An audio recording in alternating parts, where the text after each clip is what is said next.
All right, so this is a short breaker bar. Now I should be able to, if the nut is touching, if it's seating, if it is, I should be able to.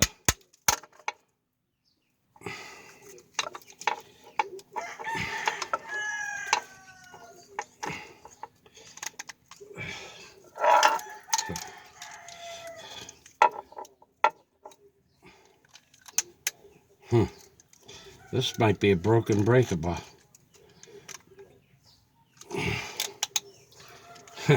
That's amazing. Or maybe not. Hold on. I need to bang this on something.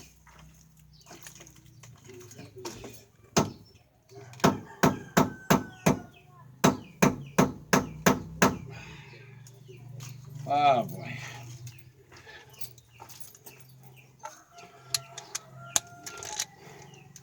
Huh.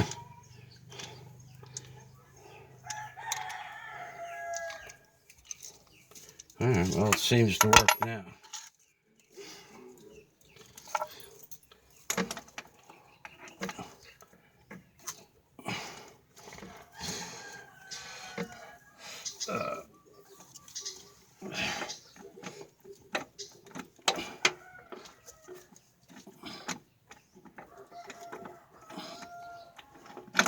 Huh. I wouldn't believe that, but I don't believe that.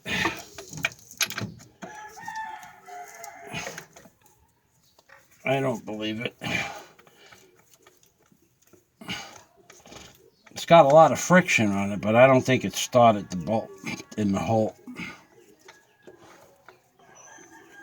I'll know in a minute. Son of a gun. Son of a gun. It's in. And now the way we're going to find that out is I'm going to take the knife and put it there, make a mark. All right. All right, so I made a mark about 1 inch long that you can see now. Right there. Then, okay.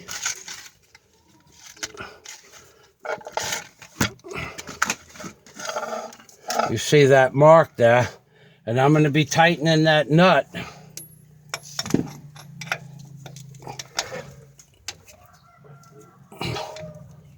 I'm tightening it one. It's only going about 1/16 of one turn each time because I don't have any room, but it's going.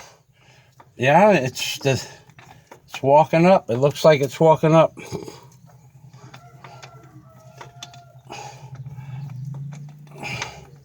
There it goes.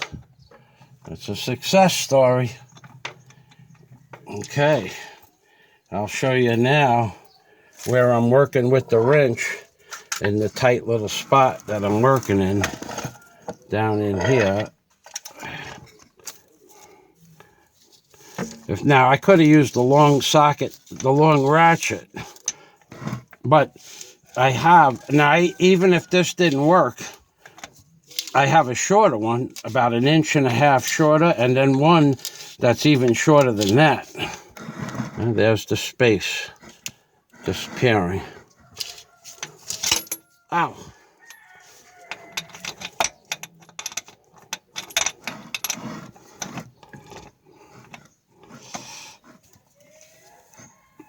You can only turn it about 1/16 of one turn each time the ratchet grabs. But 16 times is one thread, and one thread is 1/16. So if I do it, if I have to go 1/4 of an inch, that's 4/16. So I have to do this 32 times. However, it's worth it because it just sucked it up, didn't it? Yeah, it did. I'll let you watch the rest of it get sucked up right now. This way I could put two hands together on that wrench.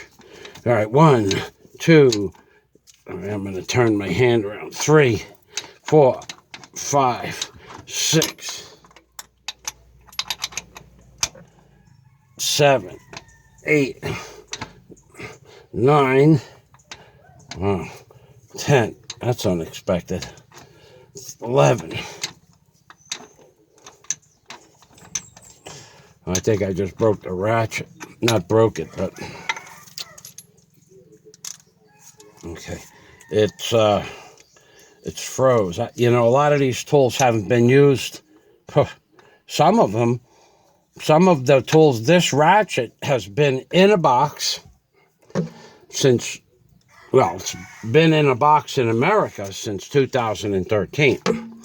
This ratchet just came to the Philippines in July of 2019. However, before that, it was in a toolbox in America in my shop in Florida Keys. And I didn't do a lot of work for a long time. So, if I didn't do a lot of work for a very long time, I'm just making sure there's no straw inside the basket seal. So this tool may not have been used since, could be since the year 2001 when I moved the stuff to Florida. It could be since 1998 when I left New York. I don't know. Okay, so right now, all the straw should be loose. See how loose it is? Look. Okay, no more. So I don't need that on there anymore. So let me show you, and then, well, let me tighten this up for now. Okay, let me tighten it up all the way. Let me get that seal on there. In case it rains, no water will go into that. If water goes into that filter, got to take the filter off, throw the filter away, and go buy another filter. And I don't know how the rain would lay on this. It's probably not going to happen, but it could happen. And if it does happen, that means everything I just did now, everything I did yesterday, and everything I have to do it again. Yeah, this ratchet's a piece of garbage. It's broken. It's either I need to take it apart, and that's another job. The ratchet does come apart, but that's what needs to be done. It needs to come apart, or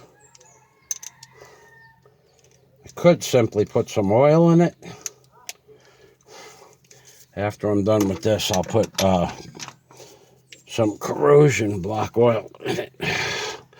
Now, the basket, it might not be sitting in the exact same position it was.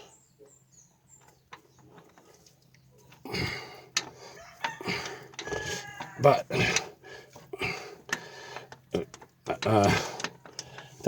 yeah, you know what? It is.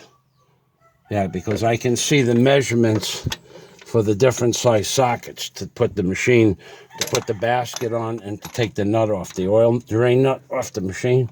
So it is sitting in the same position. I mean, close enough. Okay, now, the thing is, make this tight enough. All right, so hold on a minute. You know, I want to get a block of wood and bang this canister and let it bang, bang, bang from a couple of different sides and let it seat. Now, I could have put silicone or, permagasket on that, but I've never, with the O-ring the way it is, and it didn't leak before. Okay, so if it didn't leak before, there shouldn't be a probability of it leaking now. If it did leak before, I would have, besides cleaning the O-ring, I would have put, all right, I would have put the permagasket on there, something. All right, so let me get see, now I want to show you. Look, see the straw? Before we had each one of these were tight, and now, see?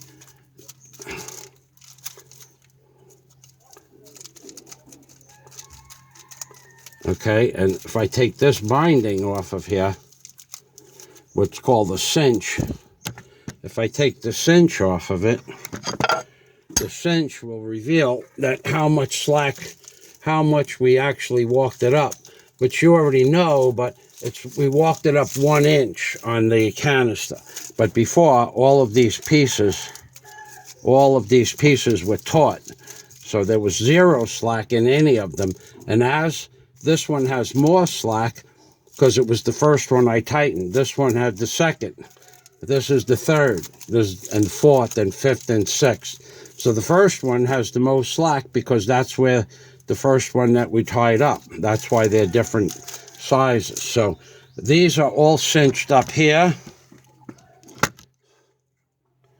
And so like on the cleat, and I'll leave those on till I tighten this drum on there. And I gotta tell you, there's no way to know if it's gonna leak until you put oil on it and run the motor and let it get hot. However, most times when I do a job, I don't have problems like that.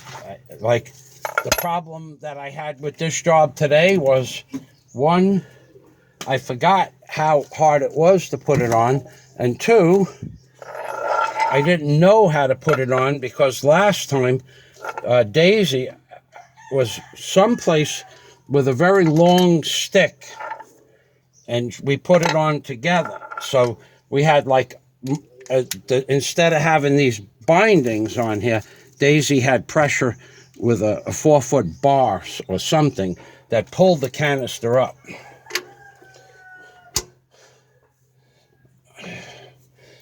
Okay, so I gotta attack this from a little bit of a different angle.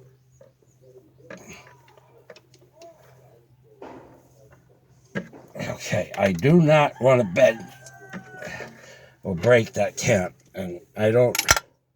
That would be weeks of labor. Okay, so now I'll show you how. Now I know that there's people out there that know about this. They're saying he didn't put any oil in the canister. He didn't, what they call pre-lube the filter. Okay, if you don't pre-lube a filter, and that means fill up the filter canister with oil, by the time oil gets to and through the filter, you could blow up an engine, or you could put 1,000 hours of wear on an engine before the oil comes in to the pipe here and fills up that canister. Because for a solid, maybe could be 30 seconds, could be a minute and a half. For a solid, there's not going to be any oil going to the engine. It doesn't seem like a lot, but depends on the engine. So what they do is they give you up here, this is an oil filler, and it's another safety poppet valve. I'll show that to you. So right now, what I could do, because the weather is not so good, I'll show you the poppet valve. It's a relief. This is not a poppet valve. This is a relief valve. Okay, so this spring goes in here. This spring goes in here. And then this plug goes on top of that. Now, what this is for is it's an oil filler and it's a safety mechanism at the same time. So it serves two purposes. So right now, we're going to put this plug over to the side. I don't need it. I don't want it. I don't need it here for sure. In fact, I'm going to put it back in the box that it came out of so it doesn't fall. Okay.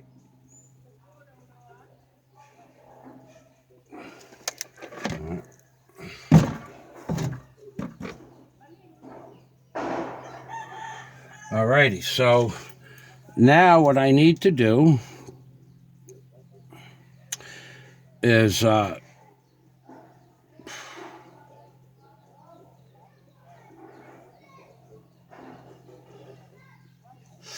have to have confidence that it's not going to leak.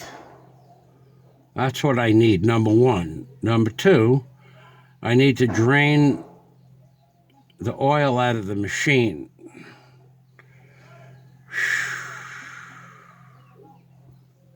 Okay, well, now I'm going to tell you, putting oil in this hole, the first part of the canister will fill up. If this hole goes to the inside of the paper filter that you saw before, then that will fill up first. If it goes to the outside, that will fill up first. But in order for the oil to go through the paper filter, that's why you can blow up your engine. Because when the filter is dry, the oil doesn't go through the filter so easy. People have blown up engines because they didn't pre-lube a filter. So in order to get oil in here, I have a special made funnel. Daisy and I made a special made funnel about 3 years ago. And I remember still seeing it hanging up. And I'm going to go get that. So, and that funnel, it's a funnel, but the funnel goes up someplace high, and there's a flexible tube, and it just lays in here. And you put 2 or 3 ounces of oil in the funnel at a time, and then it could take a whole entire day for it to go through the filter because there's no pressure. So it just soaks through the filter like a sponge. So I'll be back in it'll be about 60, 70 seconds. So you could fast forward.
righty.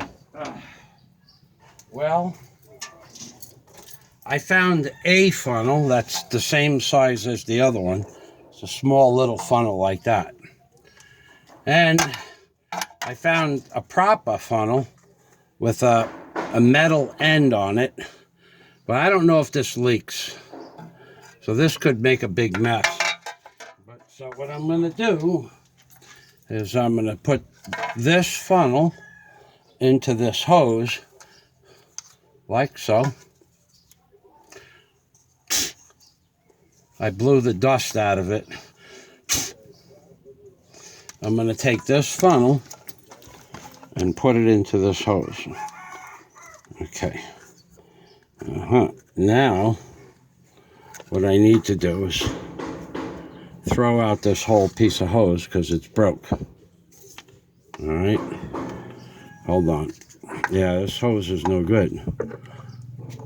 Yeah, okay. I need to get another hose, which I have, right where I got this one. This is, I didn't know this was broke. It's just stuff I pick up on the street. I can use it for a lot of different things. Oh, it's not even, you could use it for shielding around a wire so that if there's a wire rubbing on an engine, you just cut this down the middle and you put it on there, and it's a grommet, an anti-wear surface. So give me about 60 seconds again. Fast forward the tablet, fast forward the video, and I'm going to get tape, and I'm going to get another hose that fits in this properly.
Oh boy.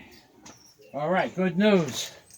Good news. I found the funnel that Daisy and I made years ago. And this funnel, I know it's the right funnel because I bought this piece of garbage in the Philippines. It's hard plastic.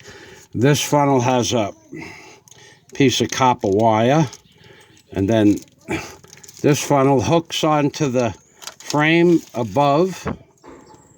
It hooks onto the frame above with this copper wire, and then this end goes in here.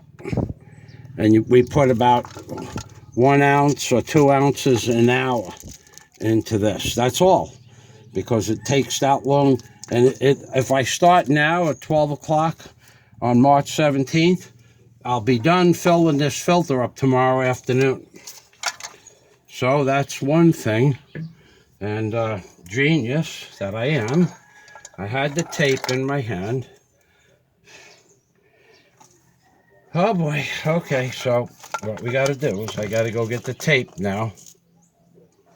Be right back. Be right back.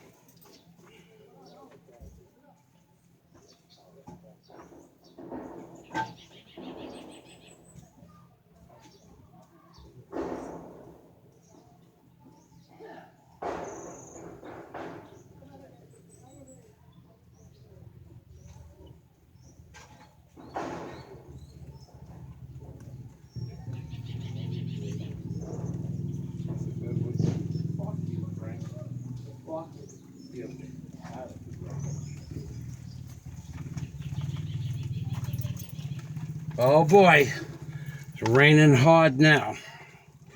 And I don't mean hard, I mean starting to come down. Serious big drops. Serious big drops.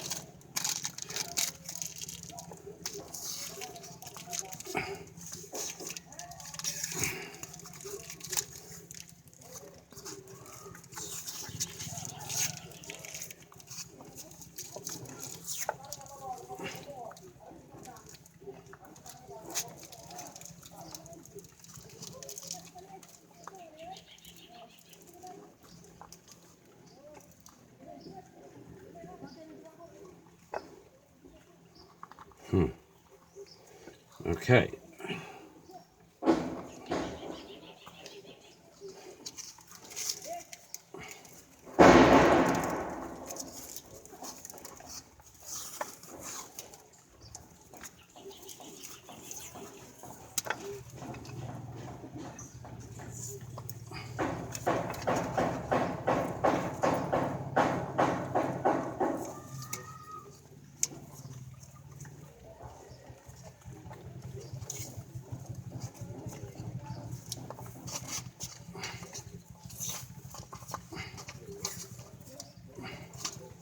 This is like I'm putting this on because the hose goes through the funnel, as you can see.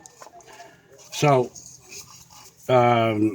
either the hose shrank or the funnel stretched, or it never was any different than it is right now. So when I pull this hose back out, that should form like an O-ring inside the funnel. But if that doesn't form a solid O-ring in there, then on the outside here, I'll tighten up more tape. And this is just masking tape. And actually, masking tape works just fine because masking tape is pretty much a latex-based product. So oil doesn't affect it as much as you would think. Water affects it, but not oil. And we're not putting water in the filter. We're putting oil in the filter. And the reason I'm going to start filling up this filter today was twofold. One, it's raining pretty hard, number one, so I can't bring the tablet outside. Number two, the bottom of this machine is going to be a bear to work on. Can be done, but it's going to be a bear to work on. So this bracket here, if we wanted to, we could put this like this. And all right, I'm going to put this funnel down. I'm going to start working over here. Okay, so I'll leave. It's good that I left that string on there. Okay, it's good I left that on there.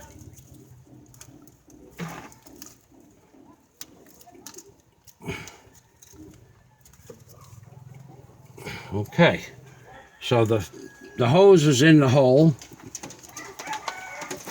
as much as the hose is going to go in the hole, and the funnel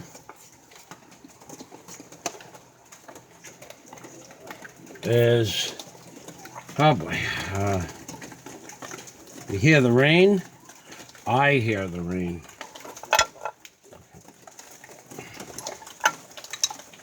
All right, I'm going to go get oil.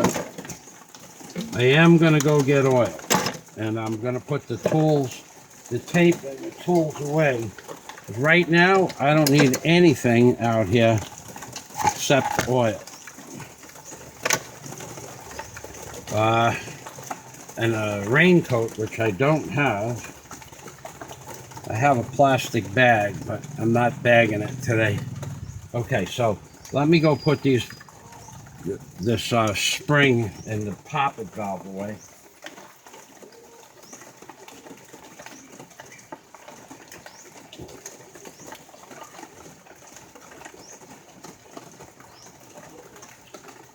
You want me?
Alrighty, so I have in my hand here, I have a gallon of number 40 diesel oil. It's not in it had it on the label, but the label's gone, but I know what it is. So the next step is to tie this off here with a piece of straw.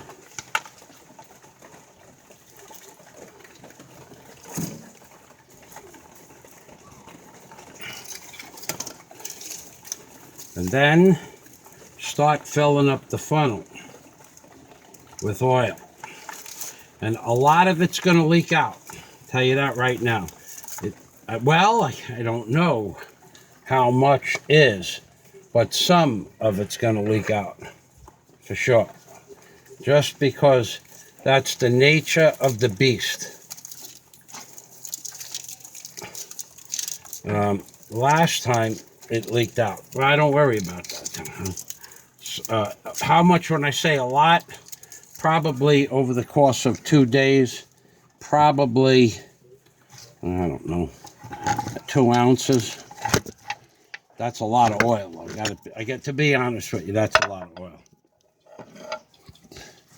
Okay, so we're going to start putting oil in this here. It's too late to make any more tape on there because I've made the... Once you put the oil in there, you can forget about putting tape on it, that's for sure. So,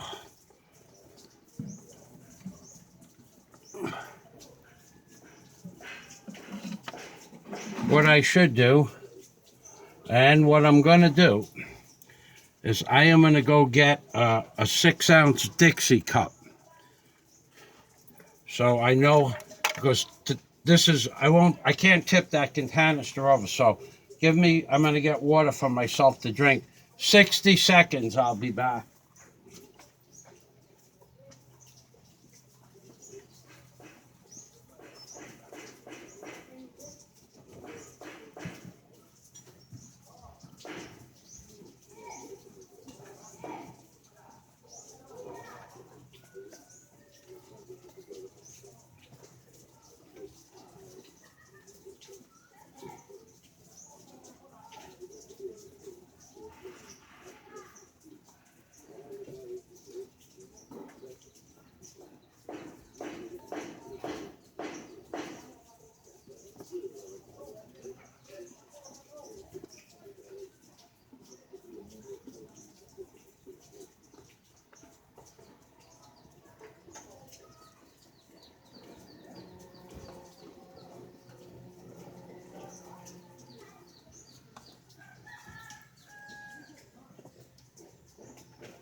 Ah, yeah, baby. I feel better. I got a little water. I hadn't drank any water since, well, I got up late this morning. I didn't even wake up. My eyes didn't even open up until damn near 7:30 in the morning.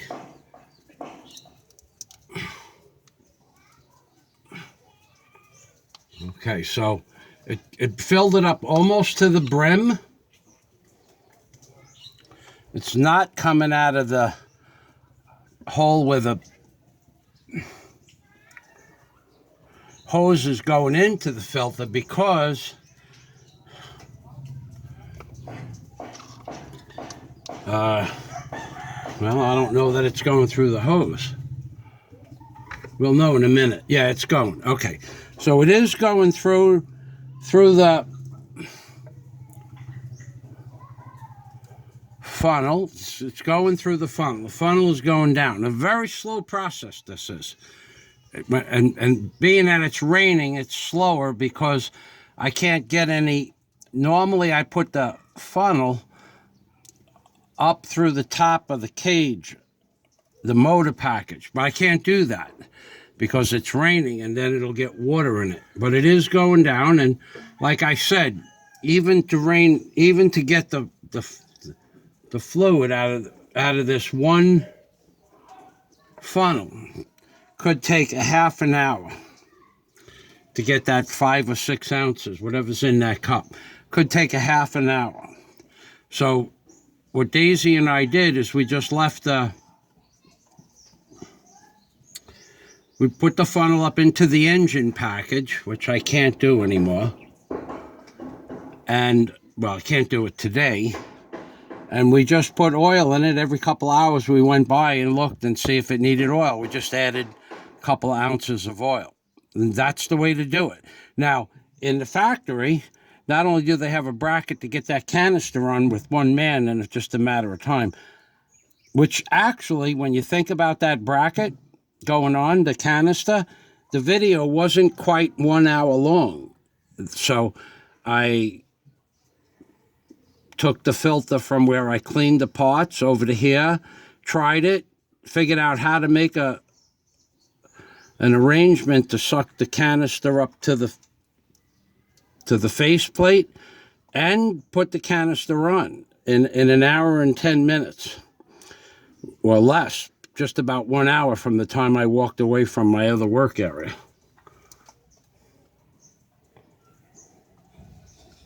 So in the real world, they have a machine that screws into where that hose is going. And that machine pumps oil through the filter under 1 or 2 pounds of pressure, so you don't blow the paper apart. So it might take 2 or 3 minutes to pre-lube the filter. But I don't have that machine.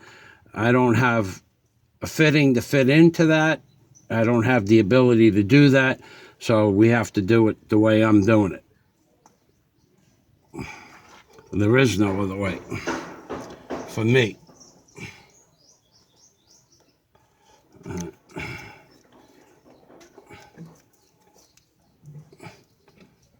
Okay, well, it's just a question of, it's a drip process now. It's just going to drip in there, and it's going to drip, and it's going to drip, and it's going to take like 1 hour for this little bit of oil, maybe 2 hours for that 3/4 of this cup. It might take 2 hours for the oil from my thumb to the bottom of that cup. It might take 2 hours to go through that hose, and that's okay. Because what I'm going to do in the meantime, stop raining, I'm going under the machine, and I'm going to start cleaning a little bit if I have. Normally I pressure wash the machine, but by myself, I don't have a hose with pressure in it. I only have a drum, and to take the pressure washer out of I have to start the pressure washer, run the hose, and then, no, it's way more complicated than things need to be. We don't have pressure. We don't have pressure coming out of our water lines here. Okay, let me explain this to you. Okay, let me just explain what it's like living in this place. Okay, it's very nice living here, but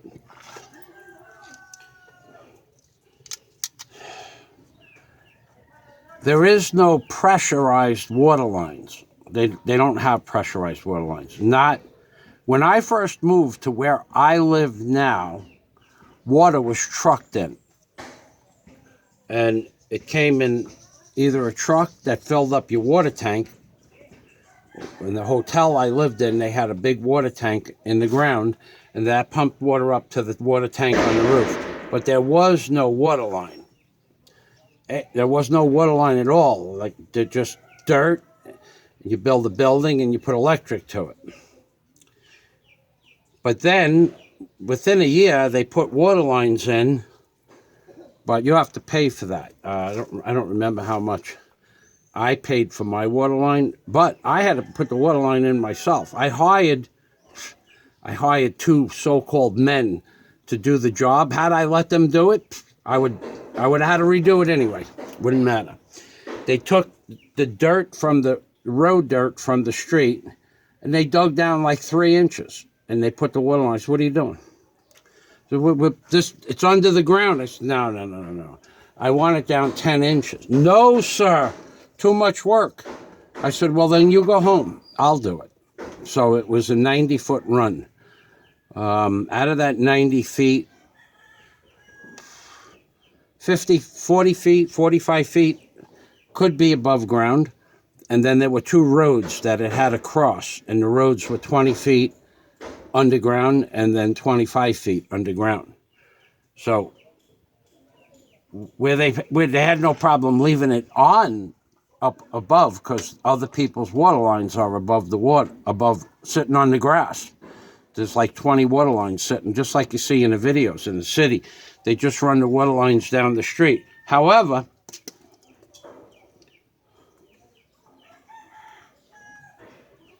when it came time to cross the road, they didn't have a pickaxe, number one. They only had a straight bar. So I had a pickaxe. That's one of the biggest problems I ever had in my life because of that damn water line. But here, and all right, so I had a pick, and I'm going, what are you doing? They said, sir, it's under the ground. No, 10 inches on. No, sir. I said, yes, or go home. It wasn't a question.